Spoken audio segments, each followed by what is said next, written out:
अब electromagnetic wave में हमने इलेक्ट्रोमैग्नेटिक इंडक्शन में एक प्रॉपर्टी डिफाइन होती है, the phenomena in which electric current is generated by varying magnetic field is appropriately called as a electromagnetic induction. अब यह हमारे पास ये मैग्नेट है और ये गैलोमीटर है। ये गैलोमीटर हमारा डिफ्लेक्शन शो करता है। अब ये लेटेस्ट कंसीडर टू हमारे पास कॉइल है। फर्स्ट कॉइल के पास हम देखते हैं कि जब हम मैग्नेटिक बार को टूवर्ड कराते हैं तो टूवर्ड कराने पर करंट की जो डायरेक्शन है वो प्लस आई हो जाती है, और उसे रेस्ट में रखते हैं तो रेस्ट में कोई डिफ्लेक्शन नहीं होता। यानी कि मैग्नेट को अगर हम रेस्ट में रख देंगे तो उसमें कोई इफेक्ट नहीं आएगा, और जैसे ही हम उसको टूवर्ड ले गए तो उसमें move coil toward the coil तो this the current is flow I and so be the stop in the case. फिर हमने इसको स्टॉप कर दिया तो स्टॉप करने पर फिर इसमें कोई डिफ्लेक्शन नहीं होगा, फिर इसमें डिफ्लेक्शन हमारा जीरो हो जाएगा। और फिर हम इसको फिर बैक ले जाते हैं अवे ऑफ द कॉइल तो इसमें डिफ्लेक्शन अपोजिट हो जाता है। तो हमारा गैलोमीटर बताता है करंट इज अपोजिट डायरेक्शन और that is are is a magnet is rest so we can not flow of the deflection by galvanometer. अगर वो उसको स्टॉप कर देते हैं तो गैलोमीटर अपना कोई डिफ्लेक्शन नहीं देता। तो यह फेरारी ने अपनी बातों में ये कहा फर्स्ट पॉइंट में कि if the magnet is move toward the coil when it is the north pole facing coil the galvanometer deflect the electric current is produce in the circuit.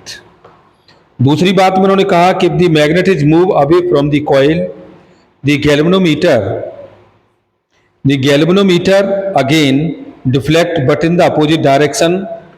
और थर्ड बात कही if the south pole and instead of the north pole end of the magnet is moved toward the coil deflection are reversed। fourth point में the galvanometer also show deflection if the magnet is kept stationary and coil is moved। और यदि हम coil को move करा दें तो deflection होगा, magnet को स्टॉप करा दें coil को मूव करा दें तो उससे भी हमारा डिफ्लेक्शन प्रोड्यूस होता है। और फिफ्थ बात ये कहता है the deflection galvanometer is found to be proportional to the relative speed of the magnet and coil। and 6 point the galvanometer show no deflection when the magnet is held stationary with respect to the coil। यदि हम किसी coil magnetic को हम रोक दें या उसे break कर दें तो वहाँ हमारे डिफ्लेक्शन में कोई इफेक्ट नहीं होता। ऐसे केसों में हमारे पास करंट का फ्लो नहीं होता। जब ये चीज़ें सब आई तो आगे उन्होंने कहा कि अगर इसको एक्सपेरिमेंट से देखा जाए तो उन्होंने क्या देखा कि हमने 2 कॉइल्स ली और टुगेदर एक दूसरे को कनेक्ट कर दिया और एक को हमने किसी भी बैटरी से कनेक्ट कर दिया। तो उसमें प्राइमरी और सेकेंडरी कॉइल के बीच में हमने पहला केस देखा, when the primary circuit is close और broken the galvanometer needle deflect momentary the direction of the deflection opposite to each other. यदि हम पहले केस में पहली वाली बैटरी के अंदर हम क्या देखें कि यदि हम यहाँ कोई भी बैटरी लगा दें तो बैटरी लगाने से दोनों कोयलों के बीच में, अब ये कोयला हमने रख दी और दोनों कोयलों में हमने क्या किया कि इसको गैलोमीटर लगा दिया और यहाँ हमने एक बैटरी लगा दी। अब बैटरी लगाने से हम क्या देखेंगे कि इसमें मैग्नेटिक फील्ड बनेगी, ये इस तरह से। अब ये मैग्नेटिक फील्ड जब बनेंगी तो ये क्या करेंगी, ये डिफ्लेक्शन शो करेंगी और ये डिफ्लेक्शन जब करेंगी तो इससे ये रिप्रेजेंट होता है कि फर्स्ट पॉइंट, द गैल्वेनोमीटर में when the primary circuit is closed or broken the galvanometer needle deflect momentarily, and second the galvanometer also show deflection if the current in the primary circuit is varied.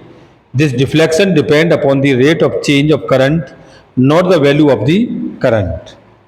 Third point, the current in the secondary circuit does not exist when the current in the primary is constant, either established or reduced.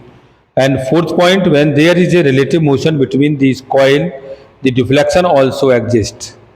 The deflection in galvanometer above the experiment is due to current developed in the secondary circuit. This is current is called an induced current, and the EMF giving rise to such a current is called and the induced electromotive force.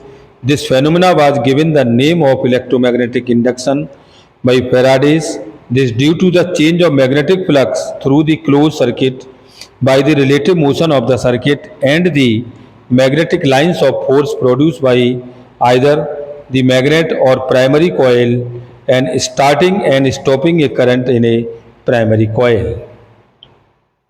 तो ये सारी चीज़ें हमने इसमें देखी कि जब हम दो कोयलों के बीच में हम एक दूसरे को मोशन कराते हैं तो भी इसमें डिफ्लेक्शन होता है, चाहे हम इसको मोशन कराएं, चाहे हम इसको मोशन कराएं, या हम इसको स्टेशनरी रख दें या हम इसको स्टेशनरी रख दें। ये क्या होता है कि जैसे हम इसकी बैटरी को वैल्यू को बढ़ाते जाते हैं उसके साथ उसकी मैग्नेटिक फील्ड भी बढ़ती चली जाती है। जब उसकी मैग्नेटिक फील्ड बढ़ती है तो मैग्नेटिक फील्ड के साथ करंट भी हमारा बढ़ता है। तो यहाँ फेराडे ने अपने दो केस कंडीशनें कहीं। पहली कंडीशन थी, when ever the magnetic flux linked with A close circuit changes and EMF is induced, it is which the lost and only so long as the change in the flux taken by place, this phenomena called is electromagnetic induction. Second, this magnitude of the induced EMF is equal to the rate of the change of the magnetic flux linked with the enclosed circuit. यानी कि उन्होंने ये कहा कि जो rate है हमारा E हमारा जो डिपेंड करता है वो minus k d phi upon D t पर काम करता है। अब ये E जो हमारे पास है ये तो हम जानते हैं कि R is equal to E upon I, तो E इज इक्वल टू कितना हो गया आर आई।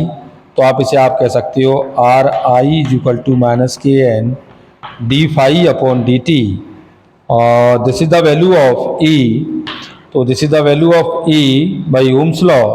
तो I is equal to minus के N upon R, this is the D phi upon D T. यानी कि that's the increasing of the potential, increasing the potential difference proportional by increasing the electric current.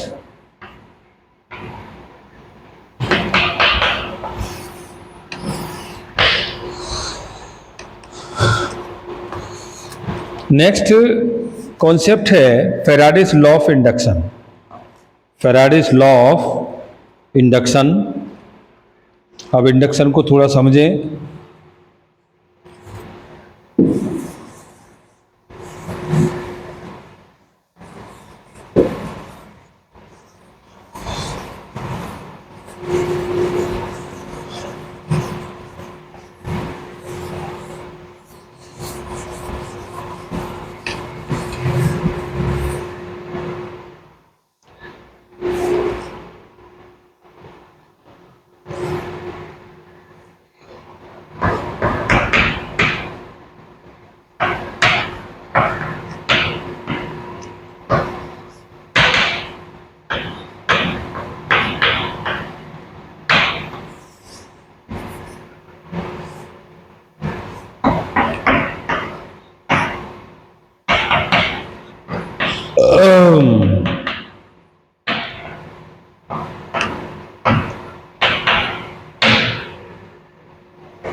equal to the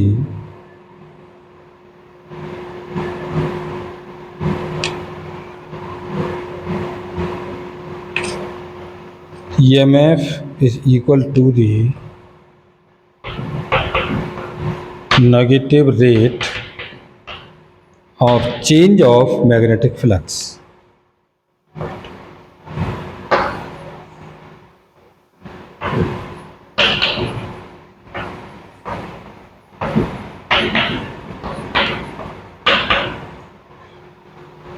ये हो गया E equal to minus k d phi upon D t कह सकते हैं, या E equal to minus के N D phi upon D t भी कह सकते हैं। अब फाई हमारे पास कितना है? फाई हमारे पास अगर हम फ्लक्स निकालते हैं तो फाई होता है हमारे पास बी डॉट डी एस, जिसके आप कहेंगे B d s cos omega t, और ये फैक्टर हमारे पास कितना है? ये 0 है, तो इन्फिनिट से 0 पर, तो ये phi is equal to value आ गई बी इंटू डी एस, और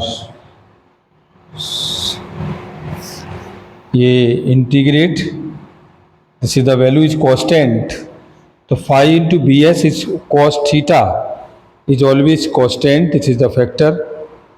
So we define this is the value of a dV upon dt in factorize of the factor of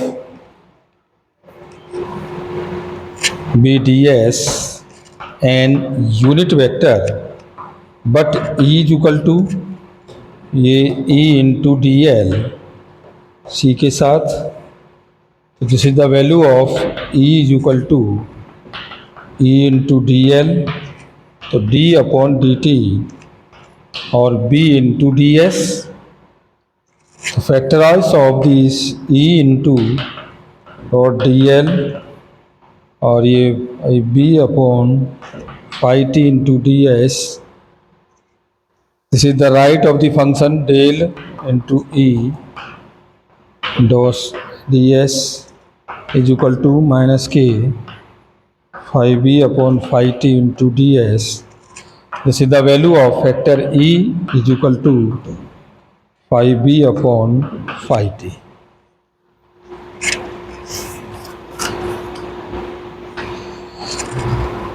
Okay, thank you very much.